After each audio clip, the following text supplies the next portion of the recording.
نے آگے انشاءاللہ طے کرنا ہے. اور جو نعیم اعجاز صاحب کی پلاننگ میں پچھلے 3-4 دنوں سے اور ندیم بھائی کی شب و روز کی محنت دیکھ رہا ہوں، تو لوگوں کا یہ کہنا ہے کہ اگر یہ اس سپیڈ سے لگے رہے تو بہت جلد یہ جی ٹی روڈ کو انشاءاللہ ٹچ کر جائیں گے. اور بلو ورلڈ سٹی کے بارے میں کی گئی ہر بات جو ہم مذاق میں یہاں کرتے رہے، اللہ کی ایسی کوئی خاص کرم نوازی ہے کہ وہ بات الحمدللہ ریالٹی کا روپ دھارتی جا رہی ہے. اور جب سے ہم نے یہ سفر کا آغاز کیا ہے، کل سے چونکہ میں شیخ صاحب کے ساتھ ہوں اور ان کے ساتھ ہی جو زندگی میں آنے والے نشیب و فراز اور ان کے پیچھے جو حقیقتیں ہوتی ہیں اس کے بارے میں ہماری سیر حاصل گفتگو آپس میں ہوتی رہتی ہے. تو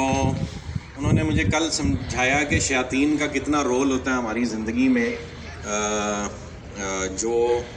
جب بھی کوئی خیر کا کام معرض وجود میں آنے لگتا ہے تو شیاطین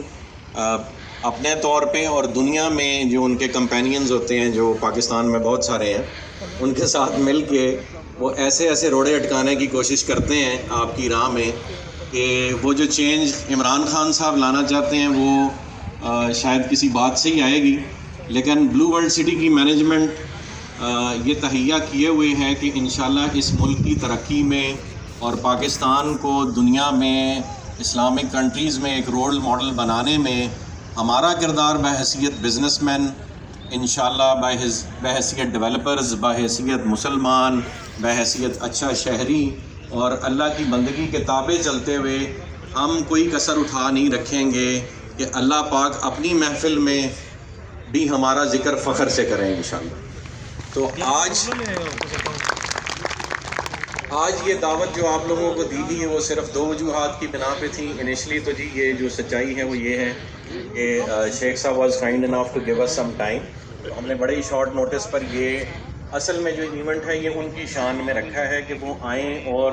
جو نشیب و فراز کے سفر ہم اپنی زندگی میں طے کر رہے ہوتے ہیں، وہ بھلے چھوٹے محاذ ہوں یا بڑے محاذ ہوں، اس میں جو حائل مشکلات ہوتی ہیں اس کے بارے میں جو چیلنجز ہمیں ایوری ڈے لائف میں فیس کرنے پڑتے ہیں، جو دوستوں کی دوستی اور دشمنوں کی دشمنی فیس کرنی پڑتی ہے،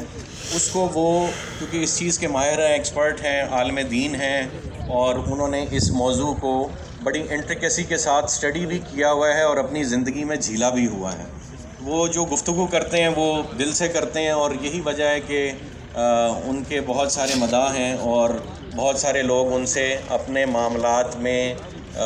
زندگی کی طرف ایک بہتر اپروچ کریٹ کرنے کے لیے رابطے میں رہتے ہیں اور ان سے رفتہ رہنمائی لیتے رہتے ہیں.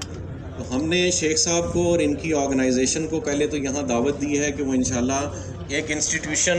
یہاں پہ کریٹ کریں گے، اور وہ تعلیمات جو نارمل لائف میں کوئی انسٹیٹیوشن، کوئی اسکول، کوئی یونیورسٹی نہیں دیتی، اور مسلمانوں کے گھروں میں وہ تعلیم دی جانی چاہیے تھی کہ زندگی کے نشیب و فراز اور اللہ کی بندگی کے تحت رہتے ہوئے آپ نے یہ سفر، زندگی کا جو چھوٹا سا سفر ہے، بہت ہی چھوٹا سا سفر ہے، جب ہم چلے جائیں گے اس دنیا سے تو ہمارے بچے بھی شاید اس طرح سے ذکر کریں کہ ہم کبھی تھے ہی نہ. تو یہ اتنا مختصر سا سفر ہے، اور اس میں ہم بھی بہت بلند دعوے کرتے رہتے ہیں اور ہمارے دشمن بھی بہت بلند دعوے کرتے رہتے ہیں. تو اس مختصر سفر کے نشیب و فراز کو آپ نے کیسے گزارنا ہوتا ہے، اور اس کو میں ریکویسٹ کروں گا کہ چونکہ ہمارے بہت سارے احباب جو ہمارے بارے میں اچھی بری خبریں ساری سنتے رہتے ہیں اور پھر بھی الحمدللہ ایک مجسم دیوار کی طرح ہمارے ساتھ کھڑے رہتے ہیں، تو ان کو یہ جو نشیب و فراز ہم جھیل رہے ہیں اس کے بارے میں اپنی رہنمائی فرمائیں. آج کا خصوصی جیسے پہلے سردار صاحب نے بھی کہا، نعیم بھائی نے بھی کہا، میں آپ کی طرف سے چاہوں گا کہ سارے ایک دفعہ ہارڈ قسم کی کلیپنگ شیخ صاحب کی شان میں کریں کہ وہ یہاں پہ تشریف لیں.